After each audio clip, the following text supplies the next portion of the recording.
Hello guys, welcome back. जैसा कि हमने लास्ट वीडियो में बात करी थी अबाउट ऑप्शन व्हील स्ट्रेटेजी, जहां पे कि हमने कंप्लीट समझा था कि ऑप्शन व्हील होता क्या है, लाइव एग्जांपल हमने देखा था, रिस्क के बारे में हमने समझा था ऑप्शन व्हील स्ट्रेटेजी में, और हमने पोजीशन साइजिंग लीवरेज के बारे में थोड़ी बहुत बात करी थी।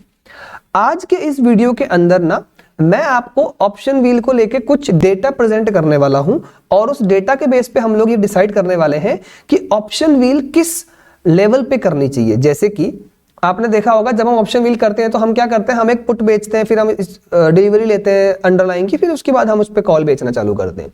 तो हम किस लेवल की पुट बेचें, किस लेवल की कॉल बेचें, कैसे इस पूरे सिनेरियो को करें ताकि हम उसमें से मैक्सिमम प्रॉफिट कमा सकें, उसके बारे में आज की इस वीडियो में हम कंप्लीटली बात करने वाले हैं। तो मैंने एक प्रॉपर डॉक्यूमेंट प्रिपेयर किया जिसके अंदर मैंने सारी रिसर्च, मतलब जो भी मेरा रिपोर्ट है वो डाली हुई है। आप इस डॉक्यूमेंट को टेलीग्राम पे जाके डायरेक्टली यहां से एक्सेस कर सकते हैं, लिंक आपको मिल जाएगा, कैनवा लिखा हुआ, आप इस पे करेंगे तो ये डॉक्यूमेंट ऑटोमेटिक ओपन हो जाएगा, ठीक है। और टेलीग्राम का लिंक डिस्क्रिप्शन में गिवन है, तो वहां से आप जाके टेलीग्राम चैनल ज्वाइन कर लीजिएगा। तो चलो अब हम स्टार्ट करते हैं। तो सबसे पहले ऑप्शन व्हील स्ट्रेटेजी, सबसे पहला पॉइंट क्या है कि भाई stock selection is the key. मतलब सबसे पहले तो जो इंपॉर्टेंट चीज है ना वो ये है कि आप जो भी अंडरलाइंग सिलेक्ट कर रहे हैं, यानी कि जो भी अंडरलाइंग जिस पे भी आपको ये ऑप्शन व्हील स्ट्रेटेजी चलानी है, वो पहली बात तो आपको उस पे बहुत हाई कन्विक्शन होना चाहिए, ठीक है। मतलब कि ऐसा नहीं कि आप कोई भी स्टॉक उठा के उस पे चालू कर दो, आप जिस पे भी चालू कर रहे हो उस पे आपको हाई कन्विक्शन होना चाहिए। अगर वो स्टॉक नीचे गिरता है या वो इंडेक्स नीचे गिरता है तो आपको उसमें कन्विक्शन होनी चाहिए, अदरवाइज आप इसको स्ट्रेटेजी को मत कीजिएगा, क्योंकि आपको लॉस ही होना है। होता क्या है, मान लीजिए आपने किसी एक स्टॉक में करा, XYZ स्टॉक में, ठीक है, और वो स्टॉक 20-25% गिर गया, आपको होने लगी प्रॉब्लम कि यार मुझे तो मतलब ये तो कुछ हो ही नहीं रहा, और आपने वहां पे उस स्टॉक को बेच के सारा लॉस बुक करके आप बाहर आ गए। तो वो होता है बिकॉज आपका कन्विक्शन नहीं है उस स्टॉक पे या उस कंपनी पे या उस इंडेक्स पे। तो ऐसी जगह पे आप ये काम मत करना। अगर आपको कुछ समझ में नहीं आता है तो आप इंडेक्स पे भी कर सकते हो, ठीक है ना। तो ये सारी तो आपकी अपनी थिंकिंग है कि आप कहां पे इसको काम करना चाहते हो, बट आई सजेस्ट कि आप ब्लू चिप जो नेम है, टॉप ब्लू चिप, उन्हें उन पे करो, या फिर आप किसी स्पेसिफिक इंडेक्स को ट्रैक कर सकते हो स्टॉक सिलेक्शन के लिए। जैसे कि आप बोलो कि मैं निफ्टी 50 को ट्रैक करूंगा, निफ्टी बैंक निफ्टी को ट्रैक करूंगा, या और कोई छोटे इंडेक्स हैं तो आप उनको भी कर सकते हैं। अभी हम आगे बढ़ते हैं और डेटा पॉइंट्स की बात करते हैं, ठीक है। अब बहुत ध्यान से समझना भाई, देखो यहां पे ना मैंने क्वार्टरली निफ्टी का डेटा और मंथली निफ्टी का डेटा डाला हुआ है। क्या इसका मतलब है, देखो पुट आप बेच सकते हो इस महीने की भी, अगले महीने की भी, क्वार्टरली पुट भी बेच सकते हो, ईयरली भी बेच सकते हो, बहुत सारी पुटें अवेलेबल होती है मार्केट में निफ्टी के अंदर अगर हम बात करें तो, राइट। तो मैंने यहाँ पे दो एग्जांपल लिए, अगर हम क्वार्टरली बेचते हैं तो क्या होगा, अगर हम मंथली बेचते हैं तो क्या होगा। तो अभी आप यहाँ पे ध्यान से देखो, अगर आप 10% नीचे की पुट बेचते हो, इसका मतलब क्या है, टेबल का 10% नीचे की पुट बेचते हो, तो टोटल क्वार्टर 74 है जहां पे टेस्टिंग मैंने की हुई है। ये लगभग 18 से 20 साल होते हैं, राइट। तो 74 क्वार्टर्स की टेस्टिंग हो रखी है, जहां पे आपने देखा कि 68 क्वार्टर्स ऐसे थे जिसमें ये पुट जीरो हो जाती है। तो 92% के आसपास आपकी प्रोबेबिलिटी है कि आप प्रॉफिट पे रहने वाले हैं, ठीक है। ये इसका मतलब है। अगर आप 9% नीचे की बेचते हैं तो 67 क्वार्टर्स आप पॉजिटिव थे, 8% की तो 66 क्वार्टर पॉजिटिव थे, यानी 90%। ये इस तरह से रिप्रेजेंट करता है। अगर आप यहां पे देखो, अगर आप एट द मनी की पुट बेचते हो क्वार्टरली, तो क्या होगा, 63% ऑफ टाइम आप क्या रहेंगे, आप प्रॉफिट पे रहने वाले हैं, राइट। मैं प्रिफर करता हूं, जो आपको भी करना चाहिए, विनिंग प्रोबेबिलिटी आपकी 80% से ऊपर होनी चाहिए, ठीक है। अब आप यहां देखो 80% कहां मिल रहा है, ये आपको मिला 80%, यानी कि 4 से 5% नीचे अगर आप अपनी पुट ऑप्शन बेच रहे हैं तो आप 80 से ऊपर ही रहने वाले हैं।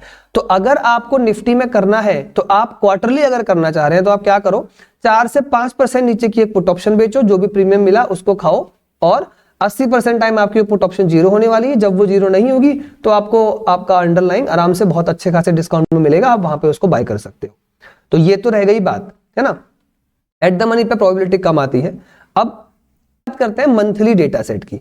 तो मंथली डेटा सेट में क्या होता है, आप देखेंगे अगर 10% नीचे की पुट बेचेंगे तो 96% प्रोबेबिलिटी है। यहां पे भी अगर हम 80% के आसपास आना चाहें तो हम देखते हैं 3 से 4%, तो हम मोटा मोटी मानते हैं 3 से 4% के बीच में आपको पुट बेचनी होगी। यानी कि अगर स्टॉक 100 रुपए चल रहा है तो 97 का आसपास का आपको पुट बेचना होगा, ताकि आपकी प्रोबेबिलिटी 80% से ऊपर रहे कि वो पुट ऑप्शन जीरो हो जाएगी, राइट।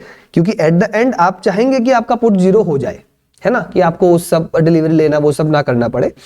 तो जितनी ज्यादा प्रोबेबिलिटी रहे उतने में रहना बेस्ट होता है। आप अगर 80% चाहते हैं तो आप यहां बेच सकते हैं। It totally depend upon you कि आप कितना परसेंटेज ऑफ प्रोबेबिलिटी चाह रहे हैं। मैं जनरली इस पॉइंट पे प्रेफर करता हूं, क्यों करता हूं वो भी मैं आपको आगे डेटा से भी बताऊंगा बैक टेस्टिंग के जरिए, ठीक है।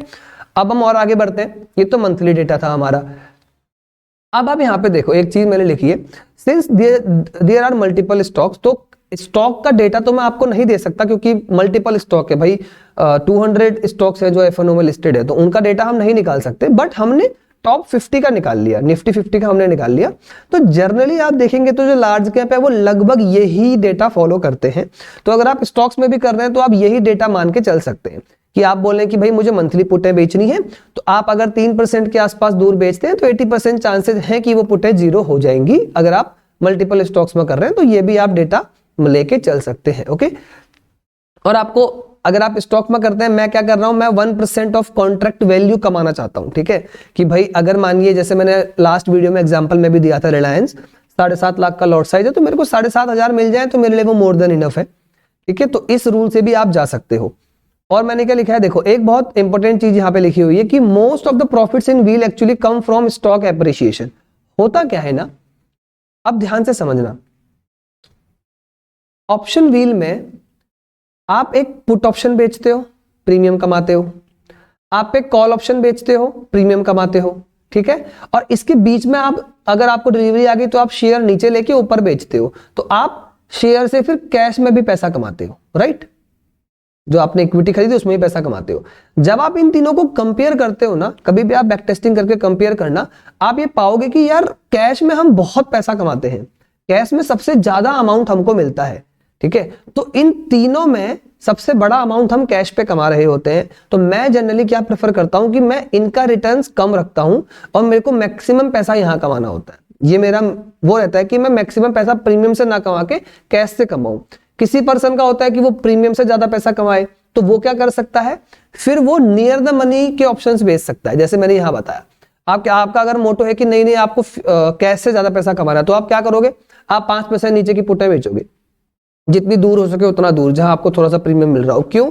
क्योंकि आप चाहोगे अगर उतना गिर जाए तो मैं शेयर लूं और फिर मैं उसको बहुत ऊपर जाके बेचूं और वहां जाके मैं अपने उस शेयर में पैसा मैक्सिमम कमाऊं, ना कि अपने इनपुट और कॉल में, ठीक है। लेकिन दूसरा पर्सन क्या होता है, वो कहता है नहीं यार मेरे को रेगुलरली थोड़ा बेटर चाहिए और मैं ड्रॉडाउन झेल सकता हूं, तो वो क्या करेगा, वो एट द मनी उठा के बेचेगा। क्यों? क्योंकि वहां पे उसको प्रीमियम ज्यादा मिलेगा, वहां पे वो अच्छा खासा इनकम करेगा। लेकिन अगर शेयर कभी गिरा, तुरंत डिलीवरी लेके वो उस कैश में ज्यादा पैसा कमाने को नहीं बैठा, क्योंकि वो कैश की डिलीवरी ऊपर ही ले लेगा, ठीक है। जिस लेवल की हम पुट बेचते हैं हम उस लेवल से डिलीवरी ले रहे होते, तो वो एट द मनी पे ही डिलीवरी ले लेगा और वापस ऊपर आने पे वो एट द मनी के आसपास से कहीं बेच देगा। तो वो कैश से उतना नहीं कमाना चाहता।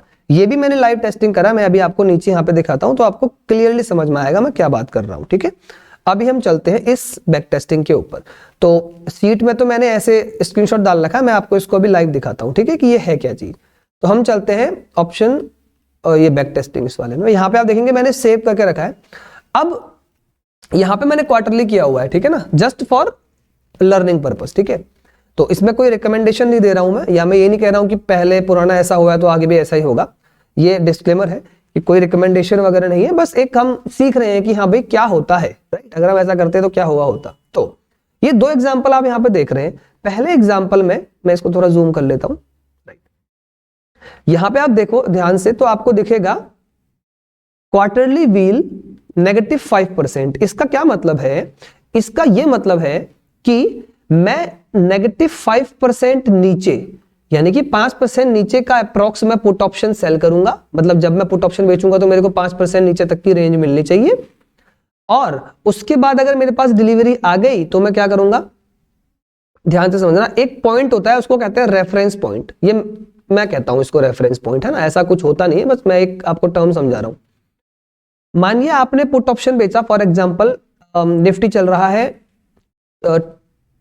20,000, ठीक है, और आपने पुट ऑप्शन बेचा 19,000 का, राइट ना, 5% नीचे का। तो ये 20,000 जहां चल रहा था ना, जिस पॉइंट से आपने मतलब 20,000 चल रहा था और आपने 19,000 का पुट बेचा, तो ये जो 19,000 है ना, ये आपका रेफरेंस पॉइंट होता है और आपको हमेशा इसको याद रखना होता है। ठीक है, ये आपको हमेशा याद रखना है कि स्टार्टिंग आपने कहां से करी है। तो जब आप एक पुट ऑप्शन बेचते हैं तो वो पुट ऑप्शन जिस लेवल पे बेच रहे हो वो आपको अपना रेफरेंस मान के रखना है। अब यहाँ पे एग्जांपल में मान लीजिए 20,000 एट द मनी चल रहा है, आपने 19,000 का पुट ऑप्शन सेल कर दिया 5% नीचे, और मार्केट आ गई नीचे गिर के मान लीजिए 18,900 आ गई, तो आपको डिलीवरी मिल गई।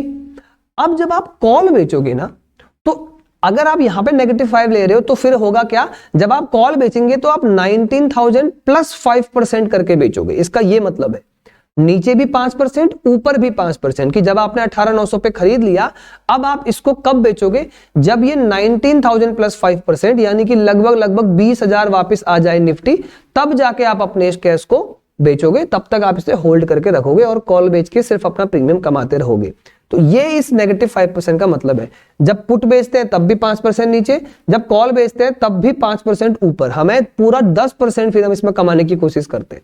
इसीलिए कैश में हम बड़ा प्रॉफिट कमाने की कोशिश करते हैं। ठीक है, अब वही काम मैंने यहाँ पे किया हुआ है। जैसे आप देखेंगे 1 जनवरी 2021 सबसे पहले क्या किया, आप अगर इसको एनालाइज करें, अब देखेंगे यहाँ पे देखिए एक लॉट पुट ऑप्शन बेची थी, है ना। कब की बेची, दिसंबर की एक्सपायरी में बेची, मार्च की, 1 क्वार्टर बाद की।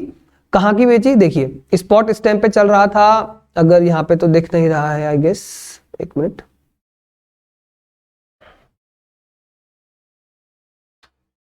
ये आज का लेवल दिखा रहा है, बट अगर आप देखेंगे 2021 मार्च में, तो 2021 ये हमने दिसंबर में पोजीशन बनाई है, तो दिसंबर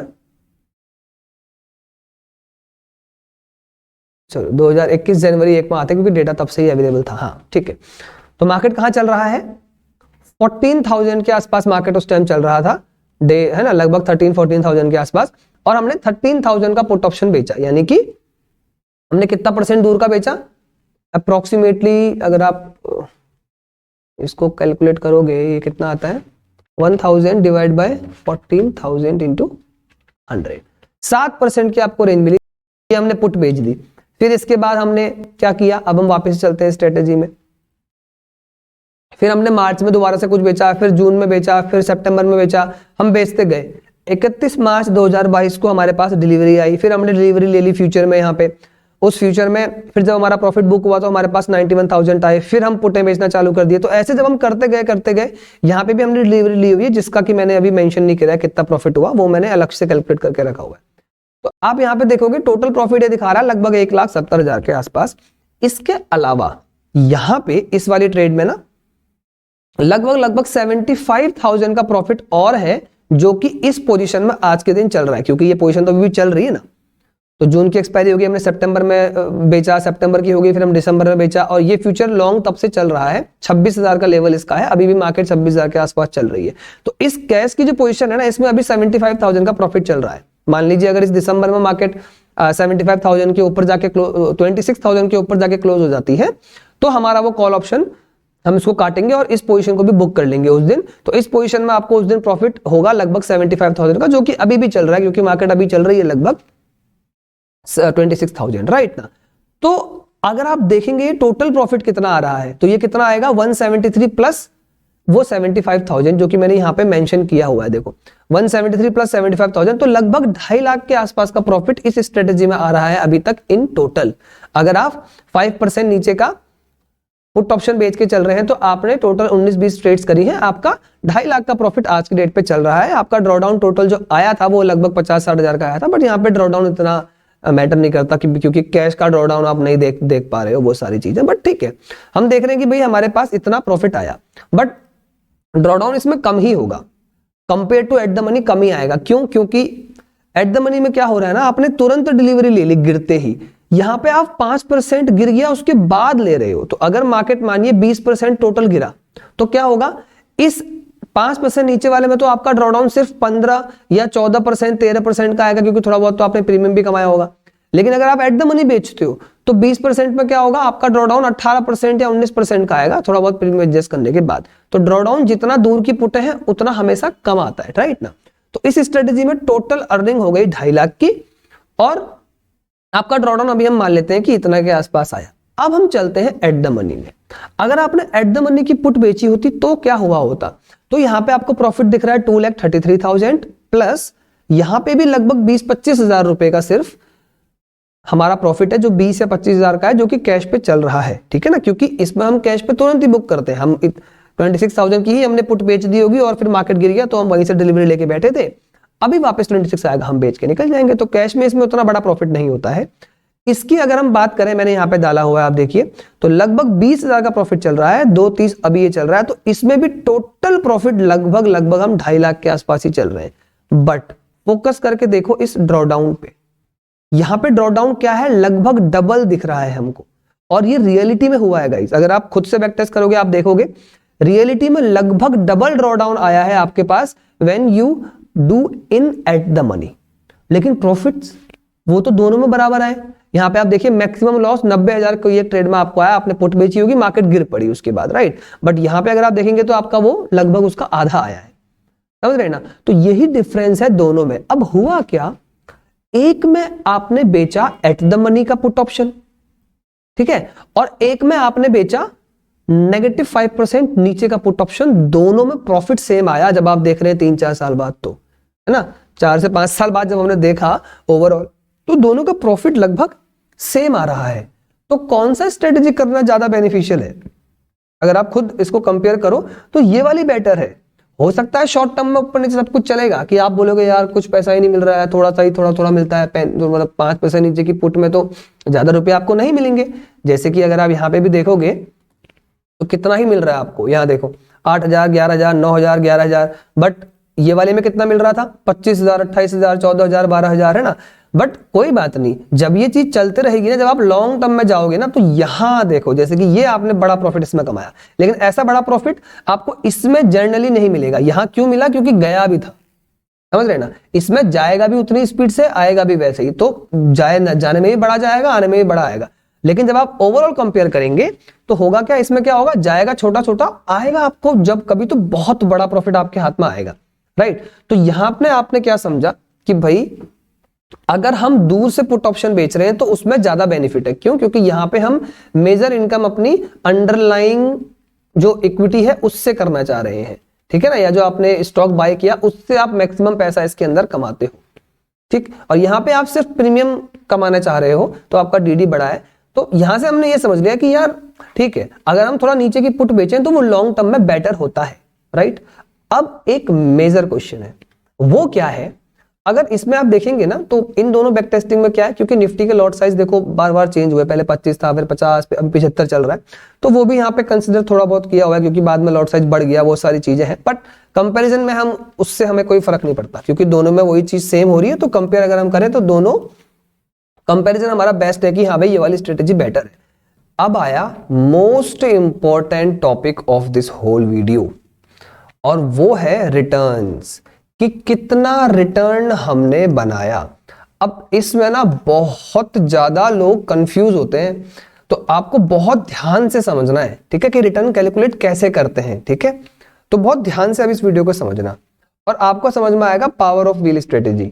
अब एक चीज समझो, सबसे पहली बात हम देखेंगे कि हमारा बेस कैपिटल कितना था जो हमें चाहिए था ये पूरी ट्रेड करने के लिए, राइट।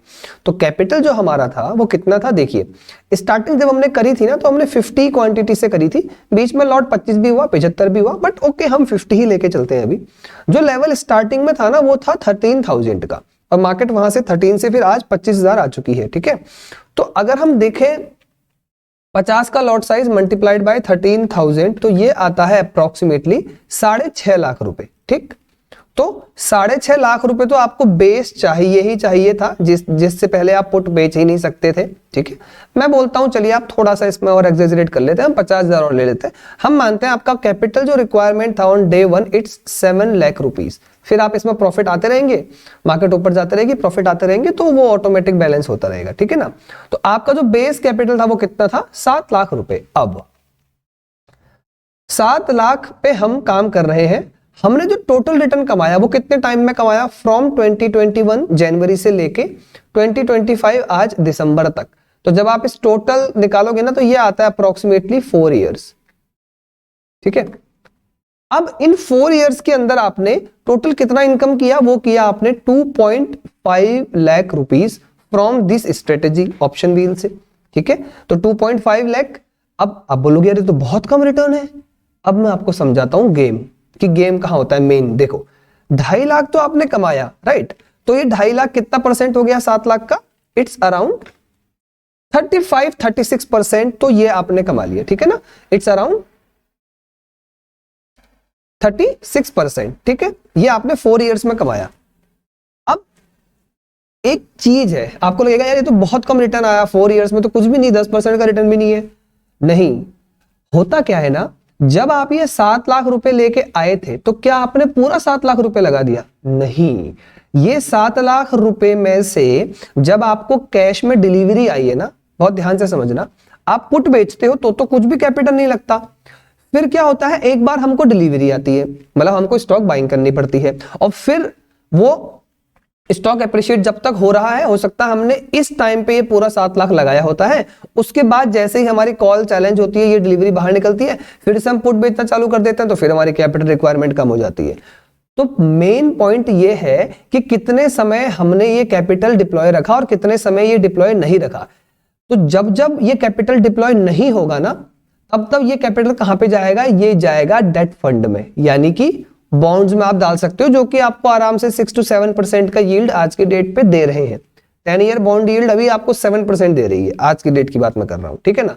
तो मैं मानता हूं चलिए 6% भी आप लेते हैं, राइट। तो हाँ, तो मैं इसको काटता हूं, हम बात करते हैं कि डेट फंड से आपने 6% पर एनम लिया। अब अगर आप इन स्ट्रेटेजीज की बात करेंगे ना दोनों की, तो दोनों में इन 4 साल में जब हमने होल्डिंग ली और जब हमने होल्डिंग बेची है, टोटल जो टाइम पीरियड में हमने ये काम किया है वो लगभग 1 ईयर का टाइम पीरियड है। कि 1 साल तक का पूरा टाइम पीरियड ऐसा था जहां पे आपने होल्डिंग रखी, और 3 साल ऐसे थे जहां पे आपको कोई होल्डिंग ही नहीं थी। तो भाई 3 साल तक का तो आपने डेट का रिटर्न खाया। तो जब आप ये 3 साल 6% कमाएंगे तो ये कितना हो जाएगा? ये हो जाएगा अप्रोक्सीमेटली आपका 18% के आसपास का रिटर्न। फिर आप कंपाउंड करेंगे तो वो थोड़ा और बढ़ जाता है, बट ठीक है। तो 3 इयर्स तक अगर आप 6% कमाते हो, थोड़ा कंपाउंड करते हो, तो ये लगभग 20% के आसपास का रिटर्न बनेगा। अगर हम इसके ऊपर लगभग 20% ऐड करें तो ये कितना बन जाता है? ये बन जाएगा अप्रॉक्स 56% रिटर्न। तो आपने 4 इयर्स में कितना अर्निंग कर लिया? अराउंड 56% का आपने रिटर्न कमा लिया, ठीक है। ये चीज समझ में आया? तो 4 इयर्स में कितना रिटर्न हमने कमाया? अप्रोक्सीमेट 56%। अगर आप एनुअलाइज देखेंगे तो ये आएगा आई गेस लगभग कितना, अगर हम इसको एनुअलाइज करके देखें तो लगभग 14% का आपको एक रिटर्न दिख रहा है कि आपने कितना कमाया। आपने 14% पर एनम का रिटर्न कमाया। अब एक मजे की बात मैं आपको समझाता हूं कि ये रिटर्न कैसे इंक्रीज करी जाती है। देखो, आपकी कैपिटल थी 7 लाख रुपए, ठीक है।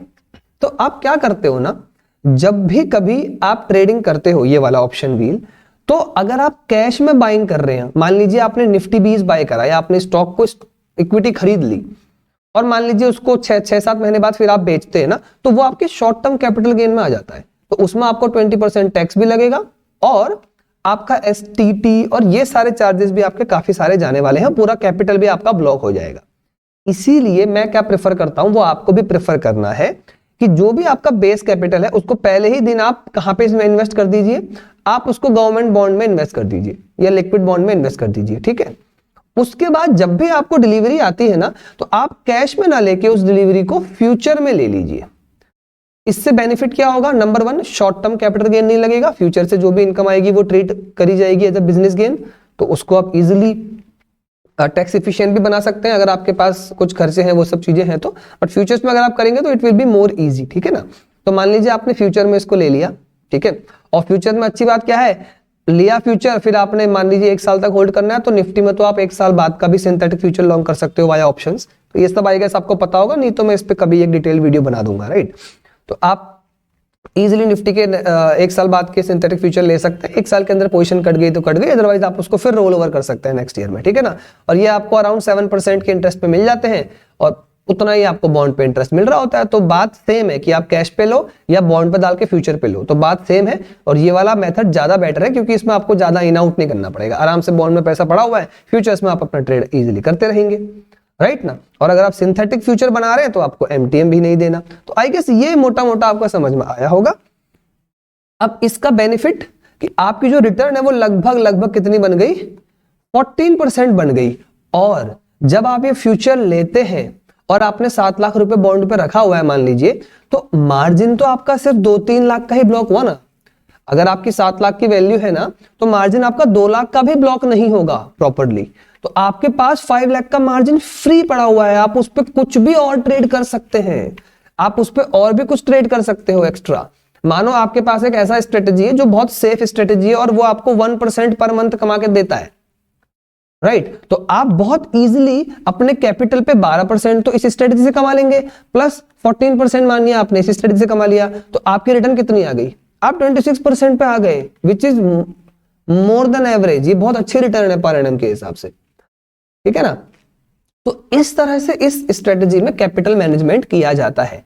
अब मैं आपको बताता हूं कि आप इस रिटर्न से भी ऊपर कैसे जा सकते हैं। अगर आपको इस रिटर्न से भी ऊपर जाके कमाना है तो वो कैसे पॉसिबल होता है ऑप्शन व्हील के अंदर। अब आएगा रियल मैजिक, तो बहुत ध्यान से समझना। देखो, ये तो बात हो गई हमारी निफ्टी की, और आपने निफ्टी में कितना रिटर्न कमाया, अप्रोक्सीमेटली 14% का रिटर्न कमाया, ठीक है। अब मोर मनी अगर आपको ऑप्शन व्हील के अंदर कमाना है तो आपको क्या करना होगा, निफ्टी के अंदर या जब भी आप किसी इंडेक्स में करते हो ना स्ट्रेटेजी, तो वहां पे ना आईवीज बहुत कम होती है, आईवीज आर वेरी लो। तो प्रीमियम जो हमें मिलता है ना वो हमें बहुत ही कम मिलते हैं, प्रीमियम हमें काफी लो मिलते हैं, जिस वजह से हमारी इनकम बड़ी नहीं हो पाती। क्योंकि आप तो पुट बेचते गए साहब, अब जब आपने पुट बेची है तो आपको कितना ही प्रीमियम निफ्टी में मिला, मान लीजिए आपको 200 पॉइंट्स मिला, 50 के लॉट साइज में आपने 10,000 रुपए क्वार्टर में कमाया। मान लेते हैं आपका बेस 8 लाख का है, तो 10,000 पूरे साल में आपने 40,000 कमाया, निफ्टी धीरे धीरे ऊपर जाती रही, तो आपका तो रिटर्न कुछ ज्यादा बना नहीं, राइट ना। तो इसीलिए हमें करना क्या है ना, आप प्रिफर कीजिए टॉप क्वालिटी स्टॉक्स के अंदर जाने का, है ना। स्टॉक्स में भी टॉप क्वालिटी स्टॉक्स, किसी भी स्टॉक में अगर आप जाएंगे जहां पे आपकी कन्विक्शन नहीं है, जैसा कि मैंने वीडियो में स्टार्टिंग में बताया था कि आपकी कन्विक्शन होना बहुत ज्यादा जरूरी है। जिस भी स्टॉक में करो कन्विक्शन आपकी वहां पे होना बहुत ही ज्यादा जरूरी है। अगर आपको स्टॉक सिलेक्शन समझ में ही नहीं आता, आपको इक्विटी मार्केट का कुछ पता ही नहीं है कि कैसे फंडामेंटल देखते हैं, क्या करते हैं, तो आप सिंपली टॉप क्वालिटी स्टॉक्स जो है निफ्टी के टॉप 5 या टॉप 10 उसी रेंज में रहिए, उससे बाहर मत जाना। उसमें आपको जो सबसे बेस्ट लगता है उस पे आप जाके ट्रेड कर सकते हैं। एक डिस्क्लेमर मैं बस देना चाहूंगा कि ये कोई रिकमेंडेशन नहीं है, आपकी मर्जी, आप अपने फाइनेंशियल एडवाइजर से कंसीडर करके ही अपने पोर्टफोलियो को बिल्ड कीजिएगा, ठीक है। अब जैसा कि मैंने यहां पे लिखा है, ऑप्शन व्हील के लिए आपको क्या करना है, टॉप क्वालिटी स्टॉक्स को चूज करना है which you can hold forever as an investment, ठीक है, ताकि अगर वो गिरे भी तो आपको प्रॉब्लम ना हो, आप उसे होल्ड कर सके। स्टॉक्स में क्या होता है ना, आपको प्रीमियम बेटर मिलते हैं एज कंपेयर टू इंडेक्स। अब मैं आपको एक लाइव एग्जांपल से दिखाता हूं कि कितने बेटर मिलते हैं। चलिए अभी मैं आपको ले जाता हूं वापस से सिमुलेटर पे, ठीक है, और हम चलते हैं एक बार स्ट्रेटेजी बिल्डर, हम आज की डेट पे चलते हैं, राइट। अगर हम आज की डेट पे निफ्टी के अंदर हम एग्जांपल लेते हैं, मैं जनवरी में जाता हूं और जनवरी का पुट ऑप्शन सेल करके आपको दिखाता हूं। तो निफ्टी कहां चल रहा है, 26,000, मैं एट द मनी का पुट ऑप्शन बेचता हूं। एट द मनी का पुट ऑप्शन मेरे को एक महीने बाद लगभग 45 DTE का पुट ऑप्शन में 15,000 रुपीज मिल रहा है। कितना, 15,000 रुपीज। अभी ये 45 DTE का है, ये 1 मंथ का भी नहीं है। अगर मैं आपको 1 मंथ का दिखाने जाऊं ना तो स्ट्रेटेजी हम चलते हैं सिमुलेटर में, एक बार हम 1 मंथ का ही प्रॉपर देखते हैं और हम चलते हैं मान लीजिए हम चलते हैं 5 अक्टूबर, हम अक्टूबर की एक्सपायरी के दिन मान लीजिए आप ट्रेड बना रहे हैं, तो 30 अक्टूबर की एक्सपायरी में आपने नवंबर की एक्सपायरी में जाके आपने ट्रेड बनाया इन निफ्टी,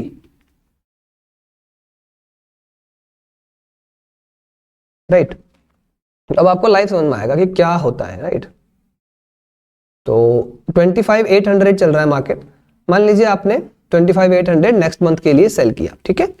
30 अक्टूबर को आपने नवंबर के लिए सेल किया, आपको कितना यहां पे मिल रहा है एट द मनी पे, अराउंड 15,000 रुपीज। अब इसको समझते हैं, देखिए बेस कितना रिक्वायर्ड था। अगर आप निफ्टी की बात करेंगे ना तो निफ्टी में 75 का लॉट साइज है, लगभग 26,000 के आसपास हम चल रहे हैं, तो ये 19 से 20 लाख रुपए का बेस होता है, ठीक है। तो मैं मान लेता हूं कि आपका 20 लाख के बेस पे आपको कितना मिल रहा है 1 मंथ में, 15,000, इट्स नॉट इवन 1%, आपको 1% भी नहीं मिल रहा है, वो भी एट द मनी पे।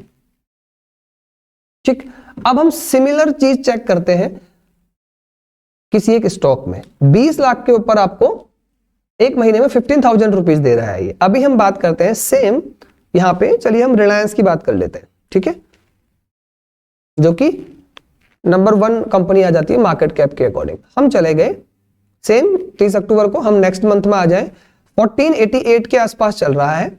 तो अगर आप ये पुट ऑप्शन सेल करते हैं एट द मनी का, ठीक है, 1490 या 1480 आप ले सकते हो, बट हम 1490 लेके चल रहे हैं क्योंकि वो बिल्कुल उसी पे एट द मनी चल रहा है, ठीक है। तो अब आप यहां पे चेक करो, ये आपको कितना प्रीमियम ऑफर कर रहा है, अराउंड 12,000। हम मान लेते हैं चलो भाई 12,000 का प्रीमियम या 11,000 का प्रीमियम इसने दिया, लेकिन मजे की बात पता क्या है, ये किस बेस पे मिल रहा है आपको ये प्रीमियम? 1500 के आसपास चल रहा है, 500 का लॉट साइज है, 7.5 लाख का बेस है ये। मतलब you need only 7.5 lakh to deploy this trade, और 7.5 लाख में आपको कितना ऑफर मिल रहा है, अराउंड 12,000। आप बोलते हो सर बिल्कुल एट द मनी पे नहीं हो, आप 2 पॉइंट आगे हो, चलिए हम इसको बोलते हैं 11,000 भी मिल रहा है, थोड़ा सा हम कम कर लेते हैं, ठीक है। तो भी ये कितना रिटर्न है, इट्स मोर देन 1%, 1% से तो काफी ज्यादा है, ठीक है, और एट द मनी पे, ठीक है। आपके पास आराम से 1.5% का ब्रेक इवन भी आ गया, आप चाहें तो इसमें और दूर भी जा सकते हो। तो एज अ कंपैरिजन हमने क्या देखा कि भाई स्टॉक के अंदर, निफ्टी के अंदर आपको 20 लाख के एक्सपोजर पे 15,000 की कमाई हो रही थी, रिलायंस के अंदर आपको सिर्फ 7.5 लाख के एक्सपोजर पे ही 11,000 की कमाई हो रही है। यानी अगर आप इस एक्सपोजर को 20 लाख करने जाओगे ना, तो लगभग आपकी यहां इसका लगभग आपको 3 गुना लेना पड़ेगा, और यहां पे आपकी 30,000 तक की इनकम हो सकती है, यानी कि डबल देन निफ्टी, अप्रॉक्स लगभग डबल के आसपास आप आते हो। और ऐसा क्यों होता है? This happens due to IVs, है ना, इम्प्लाइड वॉलेटिलिटी, कि आपको आईवीज अगर आप देखेंगे निफ्टी की तो 8.9 है, अगर वहीं पे आप चेक करने जाएंगे रिलायंस की तो वो 14 के आसपास चल रही है। वहीं पे आप चेक करने जाओ, देखो आप बैंक निफ्टी की देखो 9.64, आप एचडीएफसी बैंक की चेक करने जाओ 15 के आसपास चल रही है। स्टॉक्स की IV is always higher than indexes, क्यों? Because stocks are more volatile than index. लेकिन अगर आप टॉप 10 स्टॉक्स, टॉप 5 स्टॉक्स में करते हो तो आपको आईवीज तो बहुत अच्छी मिलेगी, बट आपको निफ्टी वाली सेफ्टी भी मिल जाएगी और आपको प्रीमियम्स बहुत हैवी मिलेंगे। समझ पा रहे हैं? तो ये है फायदा अगर आप स्टॉक्स के अंदर ये काम करते हैं। तो मान लीजिए अगर आपके पास कैपिटल है 30 लाख रुपए, आप आराम से 5 स्टॉक्स के अंदर काम करना चाहते हैं, तो 5 स्टॉक्स के अंदर अभी हम लाइव चेक कर लेते हैं, ठीक है। हम आ जाते हैं बिल्डर पे, हम आज की डेट पे चेक कर लेते हैं, हम सीधा चलते हैं इस पे, है ना। मान लेते हैं आपने टॉप 5 स्टॉक पे आप काम करना चाह रहे हैं, तो आपने लिया रिलायंस, और आपने एट द मनी का मैं अभी लेके चल रहा हूं एग्जांपल 1550 आपने सेल किया, 12,000 रुपीज आपको रिलायंस ने दिए, ठीक है। आपने फिर पकड़ा एचडीएफसी बैंक, आपने इसमें लगभग 1,000 चल रहा है, तो आपने 1,000 पे पुट ऑप्शन सेल किया, आपने लिया लगभग 10,000 यहाँ पे, फिर थर्ड एयरटेल, ये सब टॉप मार्केट कैप्स हैं, राइट। मान लीजिए फिर आपने एयरटेल लिया, एयरटेल पे आपने 2080 पे सेल किया, यू गेट अराउंड 24,000। तो आपके पास लगभग इन 3 में अगर हम बात करें तो आपका लगभग 22-25 लाख का एक्सपोजर ये तीनों मांगेंगे, और 24 + 12 + 11, है ना। तो आपके पास कितना आ गया? बहुत इजीली यहाँ पे आपके पास 47,000 के आसपास के रिटर्न ये आपको दिखा रहे हैं अराउंड 25 के कैपिटल पे। तो लगभग आपको 2% मिल रहा है अगर आप एट द मनी पे बैठ के काम करते हैं, और ब्रेक इवन्स भी आपको लगभग 2% के सभी में कॉमन मिलेंगे। तो it can be done very easily, है ना। ये 45 DT का है, 1 मंथ का नहीं है, बट इट्स ऑलराइट, ठीक है। आप कर सकते हो इन सब काम को इजिली, ठीक है। तो स्टॉक्स में आप ज्यादा प्रीमियम कमाते हो एज कंपेयर टू निफ्टी। अगर आप खाली निफ्टी में बेचने जाएंगे तो आपको इतना रिटर्न वहां पे नहीं मिलने वाला है। तो हमें प्रिफर क्या करना है? Always prefer going with top quality stocks, जिन पे आपको कन्विक्शन हो, हाई कन्विक्शन हो, जिसको आप आराम से होल्ड कर सको। Stocks offer better premium as compared to indexes. मजे की बात क्या है, इंडेक्स में आपने देखा हमने 14% पर एनम का एवरेज रिटर्न करा था, बट अगर आप सेम काम इंडेक्सेस से निकल के स्टॉक्स में करते हैं ना, तो आपने देखा अभी डायरेक्टली 2x का बेनिफिट है वहां पे। तो मैं नहीं बोलता आपका रिटर्न 28 हो जाएगा, बट मुझे इतना तो बिलीव है कि आप इजीली 22% के आसपास तो पहुंच सकते हैं अगर आप स्टॉक्स के अंदर काम करते हैं तो इजीली, अगर आप टॉप मार्केट कैप्स में काम कर रहे हैं तो। है ना, बाय अर्निंग ओनली 1%। ये तो मेरा रूल है, मैं जनरली क्या, आप चाहे तो एट द मनी बेचिए या जो भी आपको बेचना है बेचिए, मैं प्रेफर करता हूं कि मैं 1% ऑफ प्रीमियम कमाऊं। यानी कि अगर मेरे पास 50 लाख रुपीज है तो मिनिमम 50,000 रुपीज का तो मैं अपने पास क्रेडिट लेके चलूंगा पुटें बेच के, ठीक है ना। तो ये आप इट डिपेंड अपॉन यू कि आपको कितना चाहिए वो सारी चीजें। व्हेनेवर योर स्टॉक डिलीवरी मिलती है तो ट्राई एटलीस्ट कि आप उससे 5% अर्न कीजिए। ये सब चीजें फिर आपके ऊपर है, आप कितना कैसे करते हैं, ठीक है। आप मतलब 5 से 10 स्टॉक्स में काम करो, वो सारी चीजें मैंने यहाँ पे लिखी हुई। जनरली जो मैं करता हूँ वो सब चीजें मैंने यहाँ पे लिखी हुई है।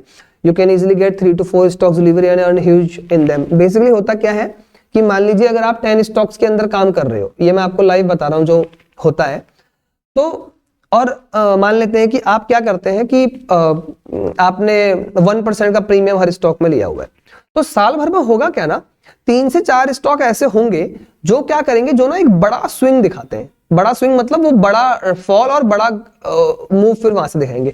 जैसे अभी रिलायंस ने किया था, 12-13% गिरा, देन वहां से फिर वो पूरा रिकवरी होकर ऑल टाइम हाई के आसपास वापस आ गया।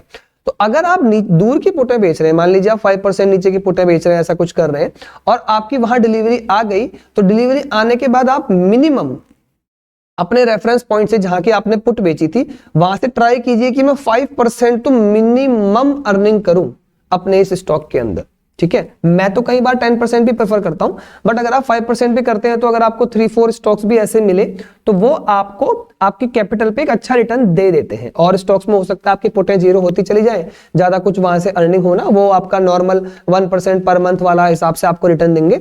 बट ये 4-5 स्टॉक या 3-4 स्टॉक ऐसे होते हैं जहां पे आपकी डिलीवरी आती है और फिर वो डिलीवरी जब निकलती है तो इनमें आप एक बहुत बड़ा रिटर्न अर्न करते हो, ठीक है ना। तो जनरली आप 12% तो आप अपने प्रीमियम से करोगे ही करोगे, 6% के आसपास आप अपने बॉन्ड से करोगे।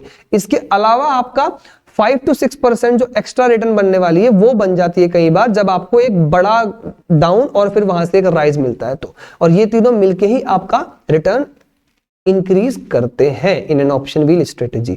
बस हमेशा जो एक चीज है रिस्क की, जो मैंने इससे पहली वाली वीडियो में भी बताया था, वो क्या है, always look at the exposure and choose well quality stock for doing wheel. अगर आप गलत स्टॉक में चले गए ना, तो आप मानिए कई बार लोग लालच कर देते हैं, कुछ ऐसे मिड कैप स्टॉक में चले जाएंगे जहां पे मान लीजिए आपको कन्विक्शन नहीं है और फिर भी आप चले गए क्योंकि प्रीमियम बहुत ज्यादा मिल रहा था, तो वो आपको प्रॉब्लम क्रिएट करेगा।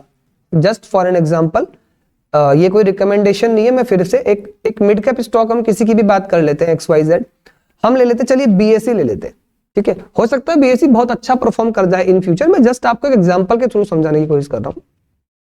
अगर आप जनवरी में एट द मनी 2700 के आसपास बेचते हैं ना, 42,000 रुपीज दे रहा है आपको, और इसमें जो 9 लाख का इसकी बेस है BSE का, 9 से 10 लाख का इसका बेस है, ये आपको 40,000 रुपए तक की इनकम करके दे रहा है विद 5% ऑफ ब्रेक इवन। तो ये बहुत अच्छा है। अगर आपका कन्विक्शन बहुत हाई है और आप BSE को होल्ड कर सकते हैं लॉन्ग टर्म के लिए, तो यू कैन डू दिस, है ना। Disclaimer, BSE is not a recommendation, okay. तो आप इसको कर सकते हैं लॉन्ग टर्म के लिए, बट क्या ध्यान रखना है कि आपकी कन्विक्शन हाई हो, क्योंकि ये ऐसे स्टॉक्स हैं जो कि डिप भी उसी हिसाब से दिखाते हैं। अगर आप देखेंगे BSE, तो आप देखोगे जब ये ऑल टाइम हाई से गिरने लगते हैं ना, तो 35-40% तक का भी बहुत इजीली इनमें फॉल आता है। अगर आप उस फॉल पे बैठ सकते हो तो इट इज फॉर यू, अगर नहीं तो आप मेरी बात मान के सिर्फ टॉप निफ्टी क्वालिटीज में ही रहिएगा, वहीं पे अपना सारा काम कीजिएगा, ठीक है। आने वाली कुछ वीडियोस में मैं बहुत ही अच्छे से बताने वाला हूं कि आप अपने इस ऑप्शन व्हील को या पूरे पोर्टफोलियो को कैसे प्रॉपरली हेज कर सकते हो। तो वीडियो को लाइक जरूर करें, चैनल को सब्सक्राइब जरूर करें। मिलते हैं अगले किसी इंटरेस्टिंग टॉपिक के साथ। आज के लिए इतना ही रखते हैं। Take care, bye bye.